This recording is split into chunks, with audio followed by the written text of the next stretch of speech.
¿Qué tal, amigos? Bienvenidos a nuestro estudio acerca de la naturaleza del Hijo. Y en esta oportunidad vamos a abrir la palabra de Dios en el Evangelio según San Juan, en el capítulo 1. El versículo 1 dice así: En el principio era el Verbo, y el Verbo era con Dios, y el Verbo era Dios. Este era en el principio con Dios. Todas las cosas por Él fueron hechas, y sin Él nada de lo que ha sido hecho fue hecho. Y aquel Verbo fue hecho carne, y habitó entre nosotros, y vimos su gloria, gloria como del unigénito del Padre, lleno de gracia y de verdad. Desde toda la eternidad el Verbo y Dios habían sido uno. Juan, en el Nuevo Testamento, usa la palabra griega logos. Esta palabra puede traducirse no solamente como verbo, sino también puede traducirse como palabra. O sea que este versículo también podría leerse: en el principio era la palabra, y la palabra era con Dios, y la palabra era Dios. El versículo 14 del mismo capítulo nos dice: y aquel Verbo fue hecho carne, y vimos su gloria, gloria como del unigénito del Padre, lleno de gracia y de verdad. Es decir, la palabra de Dios vino al mundo y se hizo carne, se encarnó a través del vientre de María.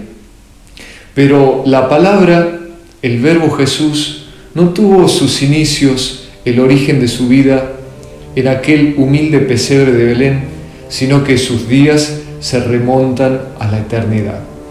El maravilloso misterio de la creación se encuentra en que el Creador de los cielos y de la tierra vino a un pequeño pueblo de Judea a vivir como un pobre carpintero y a morir una muerte ignominiosa para tomar el lugar de los culpables. Jesús declaró: yo soy el camino, la verdad y la vida. Nadie va al Padre si no es por mí. Él vino al planeta Tierra a deshacer las obras de mentira del diablo, ese mismo enemigo de la humanidad que en el huerto del Edén engañó a la primera pareja haciéndoles comer del fruto del árbol de la ciencia del bien y del mal. Cuando Él logró que ellos comieran del fruto del árbol de la ciencia del bien y del mal, entonces introdujo el pecado a la tierra, y junto con el pecado la muerte, y la muerte de miles de millones de seres humanos. Por eso es que Jesús vino a declarar el camino de la verdad, de la misericordia, de la gracia y del perdón. Jesús se convirtió de esa manera en el camino hacia el Padre. Él es el único camino que conduce a los hombres de lo finito a lo infinito, de lo humano a lo divino.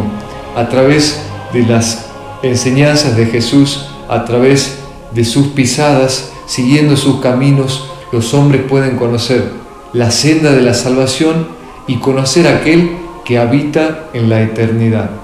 Jesús también se declara como esa escalera por la cual suben y bajan los ángeles, por la cual los seres humanos tienen conexión con el auxilio divino, con el brazo del Todopoderoso. Grande es el misterio de la piedad.